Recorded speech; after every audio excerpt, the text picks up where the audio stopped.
안녕하세요. 결혼한 지 벌써 10년도 넘은 40대 주부입니다. 눈에 넣어도 아프지 않을 딸아이가 한 명 있고요. 늘 가족을 사랑하고 최선을 다하는 남편도 있습니다. 그동안 셋이서 알콩달콩 즐겁게 살아왔기에 제가 이런 사연을 쓰게 될 거라곤 차마 생각도 못했습니다. 남편과 처음 만난 건 2010년 초가을이었습니다. 당시 가까이 지내던 언니가 한번 만나보라며 소개시켜준 사람이 지금의 남편이지요. 쑥스러워하면서도 계속해서 어떻게든 이야기를 이어나가려는 남편의 모습에 호감을 느꼈고 그 이후로 얼마 지나지 않아 바로 연인 사이로 발전하게 되었네요. 회사 생활로 지쳐있던 서로의 삶의 단비가 되어주던 저희는 연애 1년 만에 결혼을 약속하게 되었습니다. 당시 저희 친정아버지는 초등학교 교장 선생님으로 재직하고 계셨고 어머니는 유치원 원장 선생님이셨어요. 직업만 봐도 예상하실 수 있듯 두 분 다 아이들을 참 좋아하십니다. 그리고 저도 그런 영향을 받아서인지 어려서부터 아이들을 참 좋아했어요. 언젠가 결혼해서 제 가정을 꾸리면 못해도 셋은 낳고 싶다고 생각했을 정도였으니까요. 물론 사회생활을 시작하고 나서야 셋을 키우는 건 무리일 수도 있겠다는 생각을 했지만요. 사실 아이를 안 갖는다는 건 상상도 해보지 않은 일이었습니다. 요즘이야 결혼 전에 서로 건강검진도 확인해보고 무슨 문제는 없는지 꼼꼼히 따져본다지만 제가 결혼을 하던 시기만 하더라도 서로 그런 조건까지 따지는 건 흔한 일이 아니었어요. 연애하는 동안 저나 남편이나 아픈 적도 없었고 하니까 막연히 서로 건강한 사람들이라고 생각했습니다. 그 일이 있기 전까지는 한치의 의심도 하지 못했어요. 결혼식을 올리고 나서 1년 정도만 신혼생활을 즐기고 바로 아이를 가지려고 했어요. 신혼생활을 더 누리면 커리어도 쌓이고 좋겠지만 내 자식과 세대 차이가 많이 나는 부모가 되고 싶지는 않았거든요. 특히 남편은 저보다 4살이나 많았기 때문에 마음이 급한 눈치기도 했고요. 그런데 계획한 1년을 보내고 임신을 하기 위해 서로 열심히 노력을 시작했는데도 아이가 쉽게 생기지 않았습니다. 그렇게 몇 개월 정도 시간이 더 흐르자 저조차 점점 조바심이 들더라고요. 혹시나 하는 마음에 몸에 좋다는 건 쓰건 어쩌건 다 챙겨 먹었을 정도였습니다. 뭐 하나 허투루 하지 않았고 운동도 열심히 했어요. 그런데도 불구하고 아이가 생기지 않으니 답답하고 환장할 노릇이었죠. 주변에는 종종 생각지도 않은 애가 생겨서 걱정이라는 사람들의 이야기도 들려왔는데 정작 이렇게 간절한 저희 부부한테는 왜 아무런 소식도 없는 건지 하늘이 원망스럽기까지 했습니다. 그렇게 또 다시 1년의 시간이 지나니 시댁에서도 점점 제 탓을 하더라고요. 당신 아들인 남편은 어려서부터 감기 한 번 앓은 적 없는 튼튼한 성인 남성이니 문제는 필시 저한테 있을 거라면서요.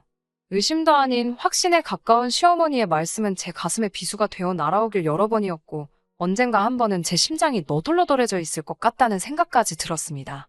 저는 남편에게 이럴 게 아니라 병원에 가서 전문가의 의견을 들어보자고 했습니다. 더 늦기 전에 우리가 할 수 있는 일이 있는지 확인해 보자고요.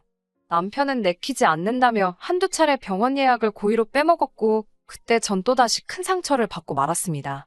남편이 이렇게 비협조적인데 제가 무슨 욕받이도 아니고 시어머니의 그 신랄한 비난을 왜 제가 받아내야 하는지 도대체 이해할 수가 없었습니다. 그러다 또 다시 시아버지의 생신으로 모인 날이었습니다. 저희 부부뿐만 아니라 어린 신우와 가까이 사시는 친척 내외분들까지 식당에 모여 외식을 하기로 되어 있었어요. 참고로 저희 시댁은 친지분들과 교류가 굉장히 잦은 편이었습니다. 저희가 임신이 안 돼서 고생하고 있는 것도 한 귀로 듣고 한 귀로 흘려버릴 가십거리처럼 그분들 입에 매일같이 오르내리고 있다는 걸 저도 잘 알고 있었고요. 그 점이 저를 참 주눅들게 했네요. 아무튼 그렇게 모인 자리에서 시어머니는 다시 한번 저에게 관계는 잘하고 있냐는 둥, 제 골반이 작아서 그렇다는 등 걱정을 가장한 수치스러운 말들을 필터 없이 쏟아내셨습니다. 친척분들 중 두세 분이 왜 그걸 무조건 며느리 탓을 하냐며 저를 두둔해 주시긴 했지만 그마저도 저에겐 자존심 상하는 일이었어요.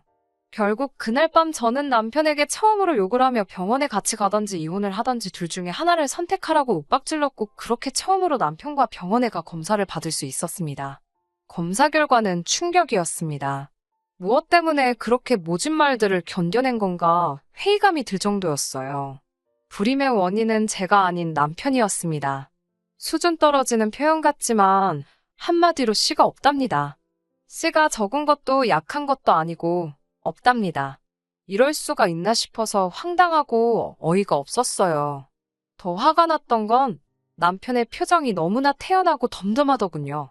설마 알고 있었냐고 물으니 그제서야 저나 시부모님께 어떻게 고백해야 할지 방법을 몰라서 말을 못했답니다. 언제부터 알고 있었냐고 물으니 저와 결혼하고 얼마 지나지 않아 우연히 가게 된 비뇨기과에서 알게 되었답니다. 비뇨기과에 쇼핑하러 가는 것도 아니고 어떻게 우연히 가냐고, 그리고 그런 일이 있었으면 아내인 저랑 상의를 해야 하는 거 아니냐고 화를 내니 이렇게 화를 낼게 뻔해서 말을 안 했다는 말도 안 되는 궤변을 늘어놓더군요. 이런 남자 때문에 근 2년 가까이 마음고생을 했다는 사실이 너무나 속상하고 가슴 아팠습니다. 남편은 제 발밑에 무릎을 꿇고 엎드리며 정말 미안하다고 한 번만 용서해달라고 빌더라고요. 평소에는 저보다 훨씬 키도 크고 덩치도 좋은 남편이 그렇게 납작 엎드려 있는 모습을 보니 제 마음도 찢어질 듯 아팠습니다. 일단 남편을 일으켜 세운 뒤 앞으로 어떻게 해야 할지 생각을 해보자고 했어요. 남편이 저를 속인 것도 사실이고 제가 너무나 큰 충격과 배신감을 느낀 것도 사실이었지만 이상하게도 이혼을 생각할 수는 없었습니다. 임신 문제만 아니면 사실 남편과 저는 서로 참 잘 맞는 사람들이었거든요. 대화도 잘 통하고 관심사도 비슷한 데다 현실적인 조건들도 비슷한 편이었으니까요. 아예 남편이 불임이란 사실을 결혼 초에 알았다면 이혼이 쉬웠을지도 모르겠다는 변명 같은 생각을 스스로 하면서 결국 남편을 받아주고 말았습니다. 지금도 이 결정에 후회는 없어요. 검사 결과를 시댁에 전달했을 때 시어머니는 거의 졸도를 하셨습니다. 돌팔이 병원이 분명하다며 그 의사 좀 만나봐야겠다고 난리를 치셔서 결국 저희 부부는 다른 병원에서 2번의 검사를 더 받아야만 했고요. 남편은 수치심에 몇 날 며칠 동안 밤잠을 이루지 못했습니다. 3번의 결과가 모두 똑같은 사실을 말해주고 나서야 시부모님은 당신 아들이 불임이라는 사실을 어쩔 수 없이 인정하셨어요. 게다가 저는 기대는커녕 생각도 못했는데 남편이 먼저 나서서 시부모님께 저에게 그동안 했던 폭언을 사과해 주시라 부탁을 드렸더군요. 하루는 시부모님이 유명 호텔 레스토랑으로 저랑 남편을 불러내어 그동안 했던 말은 부디 마음에 담아두지 말라며 눈물로 저에게 미안함을 전하셨습니다. 이미 가슴에 켜켜이 쌓인 아픔을 한 번에 씻어낼 수는 없었지만 그래도 많은 위로를 받았습니다. 하지만 평생 남편과 제 사이에 아이가 없을 거라는 그 변치 않는 사실은 한동안 제 가슴을 후벼 팠고 저는 우울증을 앓게 되었습니다. 그런 제 모습을 지켜볼 수 없었는지 하루는 남편이 저에게 조심스럽게 입양에 대해서 말을 꺼냈어요. 쉬운 결정은 아니었지만 고민 끝에 저희 부부가 지금의 딸을 입양하게 되었습니다. 저희가 입양할 당시 딸은 겨우 100일을 간 넘긴 상황이었어요. 사위의 불임 소식을 힘들게 받아들이신 친정부모님은 입양을 하겠다는 저를 제발 다시 생각하라며 말리고 또 말리셨습니다. 아무리 그래도 남의 아이인데 쉬운 결정이 아니라면서요. 평소에 아이들을 좋아하시던 친정부모님이 시부모님보다 더 크게 반대하시는 걸 저는 이해할 수 없었어요. 하지만 자식을 키우는 지금은 당연히 이해가 갑니다. 당신의 딸이 힘든 길을 가려고 했으니 어떻게든 막고 싶으셨다는 걸요. 지금은 그 누구보다도 저희 딸을 사랑하시는 조부모님이세요.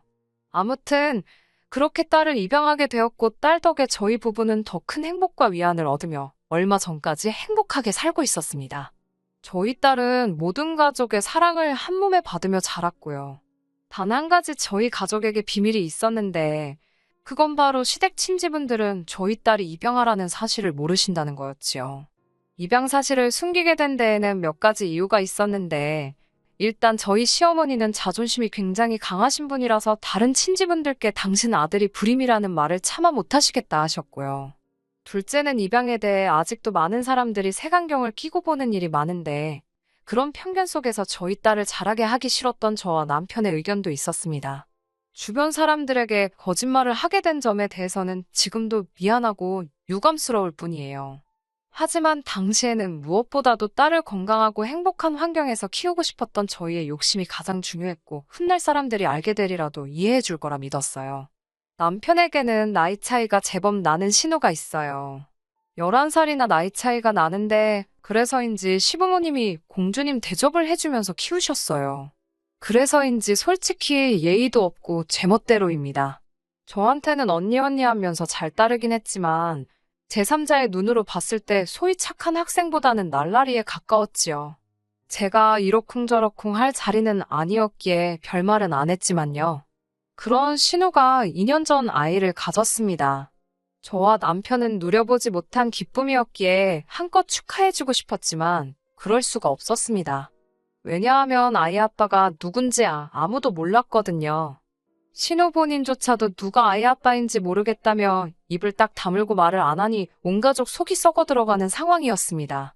시어머니께서는 그나마 저를 언니라고 부르며 잘 따랐으니 살살 거슬려서 입을 열게 해보라는 임무를 맡기셨습니다. 아무리 한가족이라지만 신우도 성인이고 본인이 원하지 않는데 저더러 캐내라고 하시니 정말 내키지는 않았지만 신우를 위해서라도 확실히 하는 편이 좋겠다 싶어서 신우를 불러냈습니다.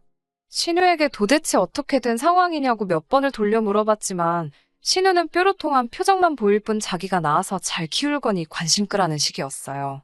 어머님이랑 아버님이 걱정을 많이 하시니까 솔직히 말씀드리고 도움을 받아야 하면 도움을 받는 게 좋지 않겠냐고 물었어요.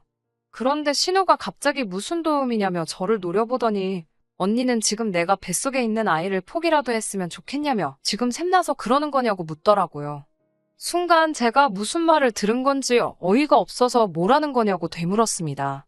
그러자 신우는 이죽거리면서 언니는 한 번도 이런 기분 못 느껴봐서 모르나 보다며 지금 자기 걱정해주는 척하면서 끌어내리려는 거냐고 그러더군요. 자기한테 지금 가스라이팅을 하고 있는 거냐고요. 신우가 원래 단어 뜻도 잘 모르면서 유식한 척하는 걸 좋아하거든요. 황당하고 어이없는 신우의 말에 화도 나고 불쾌해서 그렇게 똑똑한 줄 몰랐다고 잘 낳아서 키우라고 한마디 쏘아붙이고 먼저 집에 와버렸습니다. 집에 오니 벌써 신우가 남편에게 전화를 해서 뭐라고 떠들었는지 남편이 저에게 걱정스러운 목소리로 묻더라고요. 신우 말이 임신한 자기를 제가 백화점 지하에 버려두고 혼자 집에 갔다고 그러더래요. 자기가 임신을 해서 감정 기복이 크다며 혹시 자기가 언니 비위에 거슬리게 말한 게 있다면 사과하고 싶다고요. 신우가 어려서부터 어머님 아버님을 이리저리 잘 조종하는 건 알았지만 그걸 저나 남편에게 써먹으려고 들 줄은 몰랐기에 기가 차더군요. 남편에게 제가 사과를 하고 싶으면 나한테 전화를 하면 되지. 나한테는 전화도 문자도 한 통 없었으면서 이제 와서 무슨 사과 타령이냐고 웃기지 말라고 했습니다. 남편도 자기 여동생 성격을 잘 알고 있었기 때문에 신경 쓰지 말라며 미안하다고 했어요. 그리고 솔직히 그 이후로는 신우가 애를 낳든 말든 관심 끄려고 노력했습니다. 직장 생활하면서 딸 키우느라 정신없기도 했고요. 사실 신우가 애를 낳았다 뿐이지 육아는 거의 시부모님이 하고 계신 상황이었어요. 대학을 중퇴한 신우는 돈 버는 게 죽기보다 싫다며 시댁에 얹혀 살고 있었거든요. 그러다 얼마 전 시어머니께서 신우에게 미래를 약속한 애인이 있다고 하셨습니다.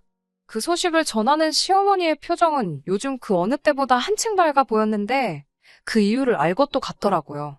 신우의 경우 본인이 스스로 먼저 임신했다고 시댁 친지들한테 떠들고 다닌 탓에 어머님께서 자존심에 큰 상처를 입으셨거든요.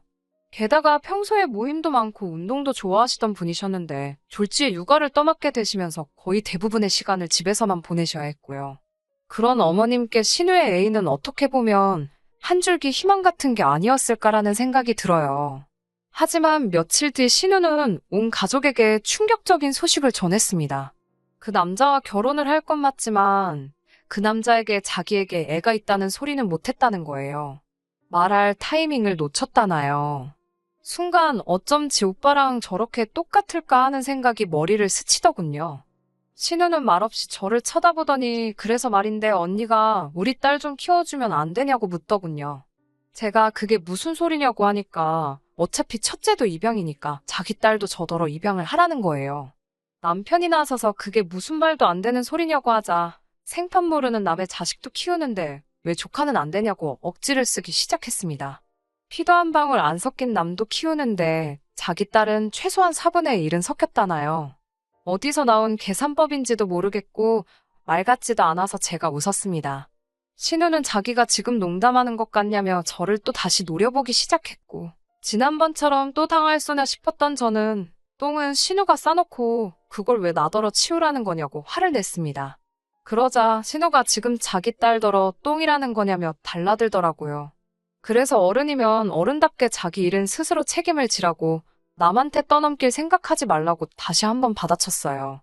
서로 감정이 격해지자 남편이 나서서 신우에게 말도 안 되는 소리 할 거면 연락하지 말라며 제 손을 잡아 끌고 나왔습니다. 집에 돌아온 후로부터 며칠 동안 화를 삭힐 수가 없었어요.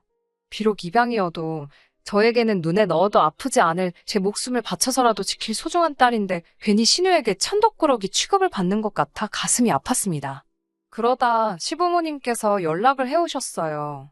지난번 일도 있고 그래서 이야기를 좀 나눴으면 좋겠다고요. 시댁에 가면 신우가 있어서 내키지 않았지만 신우 딸 때문에 시어머니께서 나오실 수 없다 하여 어쩔 수 없이 다시 시댁으로 향했습니다.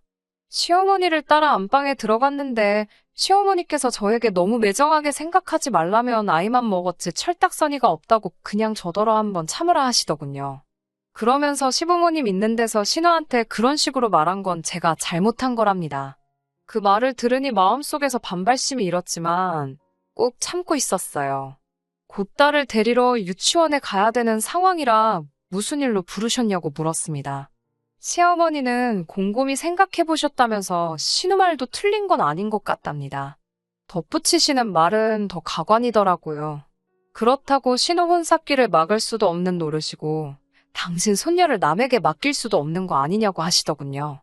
당신이 저를 그동안 지켜보니 생판남의 집 자식도 참으로 지극정성으로 키우더라면서 그런 정성반이라도 좋으니 신우 딸에게 쏟아달라고요. 제가 시어머니께 어떻게 그런 말씀을 하실 수 있냐고 따졌습니다. 그러자 불임인 남편도 품고 갈 만큼 그릇이 큰 사람 아니냐며 윗사람이 허물 있는 아랫사람 품어준다 생각하고 한 번만 신우한테 져달랍니다. 말만 번지를 하지 결국은 신우애를 저더러 키우라는 거였지요. 칭찬 같지도 않은 말 몇 마디로 저를 설득시키시려는 시어머니에게 너무 실망스럽고 분했습니다. 저는 죽어도 못한다고 딱 잘라 거절했습니다. 그러자 시어머니도 어찌 그렇게 매정하냐면서 신우는 저랑 한 가족이지만 제 딸은 남이나 마찬가지라고요. 제 입장에선 신우나 제 딸이나 피 한 방울 안 섞이긴 매한가지라고 받아치자 시어머니도 입을 딱 다무시고는 저한테 못 되쳐먹었다 하셨습니다. 시댁을 빠져나오기가 무섭게 남편에게 전화를 걸어 방금 있었던 일을 이야기하니 꼼짝 말고 거기 있으랍니다. 자기가 지금 시댁으로 온다고요. 예전 같으면 시부모님과 남편이 부딪히는 건 막기 위해서 뭐라도 제가 둘러댔겠지만 그러기도 싫더라고요. 될 대로 되라는 심정으로 시댁 앞 카페에 들어갔습니다. 딸 유치원에 연락을 해놓고 남편만 기다리고 있었어요. 1시간이 채 안 돼서 남편이 도착했는데 얼굴이 울그락불그락 화가 난 게 한눈에 보였습니다. 시댁 현관을 열고 집 안으로 들어서니 시어머니와 신우가 깜짝 놀란 얼굴로 저희를 쳐다보더군요. 시어머니가 무슨 말을 꺼내기도 전에 남편이 나서서 진짜 둘 다 제정신이냐고 소리를 질렀습니다. 특히 신우를 향해서 야, 네 몸뚱아리 간수 네가 똑바로 했으면 이런 일이 생기냐고. 어디서 아빠가 누군지도 모르는 애를 가져놓고는 뭐가 그렇게 뻔뻔하냐고 악을 쓰더군요. 너는 여동생이라 다행인 줄 알라면서 남동생이었으면 죽기 직전까지 팼을 거라면서요. 들어본 적 없는 남편의 거친 말에 저도 엄청나게 충격을 받았습니다. 남편은 거기서 멈추지 않고 시어머니께 한 번만 더 이 사람한테 이러면 신우 애인이란 작자한테 가서 애 딸린 거 다 얘기해버릴 거니까 그런 줄 아시라고 하더군요. 시어머니는 오빠라는 인간이 어떻게 동생 앞길을 막으려 드냐고 미쳤냐고 화를 내셨고 남편은 이러다 저 이혼이라도 당해야 직성이 풀리시겠냐고 받아치더군요. 그러자 신우가 저를 노려보면서 완전 사람 좋은 척 다 하더니 뒤로는 자기랑 자기 엄마를 얼마나 씹은 거냐면서 그러니까 착한 자기 오빠가 저 난리를 친다고 헛소리를 해댔습니다. 그런 신우에게 너는 네 밥값도 못하는 게 무슨 말이 그렇게 많냐고 그냥 아이고 잘못했습니다 하고 구석에 처박혀 있으라니까 지도 뭐 반박을 못하고 질질 울더군요. 그렇게 한바탕 쑥대밭을 만들어 놓고 저와 남편은 집으로 돌아왔습니다. 남편은 이제 시댁하고 연을 끊자고 하더군요. 하지만 제가 제 딸을 포기할 수 없듯 부모 자식의 인연은 천륜인데 연을 끊는다는 건 불가능한 말이잖아요. 저는 남편에게 당분간 거리를 두고 살자고 했습니다. 신우가 현명하게 이 상황을 풀어나가기를 기도해주는 게 우리가 해줄 수 있는 최선이라고요. 그리고 2달 뒤 시아버님을 통해서 신우의 소식을 알게 되었습니다. 시아버님은 저희가 갑자기 연락을 하지 않자 처음에는 속으로 괘씸하게 여기다가 결국 먼저 남편에게 연락을 해오셨고 남편이 고민 끝에 결국 있었던 일을 다 말씀드린 모양이더군요. 사건의 전말을 알게 되신 아버님께선 시어머님과 신우 그리고 신우 남자친구까지 다 불러 모으시곤 신우의 정체를 밝히셨답니다. 과거를 품어주지 못하는 남자랑 결혼할 필요가 없다는 게 이유셨대요. 슬프게도 남자는 자기가 뭐가 아쉬워서 한번 갔다 온 여자랑 결혼을 하냐며 그 자리에서 난색을 표했답니다. 신우가 결혼식은 안 했다고 그러자 그럼 애 아빠랑은 어떻게 지내냐고 물었고 신우가 또 거짓말을 하려들자 시아버지께서 애 아빠는 누군지 모른다고 선수를 치셨대요. 그러자 남자가 진짜 웃기는 여자라며 그래도 네 아버지 때문에 사기죄로 고소까지는 안 하겠다고 그걸 다행인 줄 알라고 하더랍니다. 그렇게 신우의 결혼은 물거품이 돼버렸고 시어머니도 그제서야 현실을 받아들이셨대요. 하지만 당신도 더는 젊은 딸 때문에 노년을 희생할 순 없다며 신우에게 앞으로 육아는 네가 직접 하라고 손을 놓으셨답니다. 그제서야 사태 파악이 된 신우는 당분간은 육아에 신경 쓰겠다고 온 가족과 약속을 했고요. 하지만 솔직히 당분간은 여전히 시댁과 왕래할 생각은 없습니다. 당분간은 앞서 말씀드린 바와 같이 아이 교육과 제 커리어를 우선순위로 두고 한눈 팔지 않고 지내려고요. 신우에게는 안 된 일이지만 제가 피 한 방울 섞이지 않은 제 딸을 사랑하는 것처럼 신우도 자기 배불러 낳은 자기 아이를 혹덩어리라고 생각하지 않고 사랑으로 키워줬으면 하네요. 끝까지 들어주셔서 감사합니다. 오늘의 사연은 여기까지입니다. 구독과 좋아요, 알람 설정 부탁드리고 더 좋은 사연으로 다시 찾아뵙겠습니다. 감사합니다.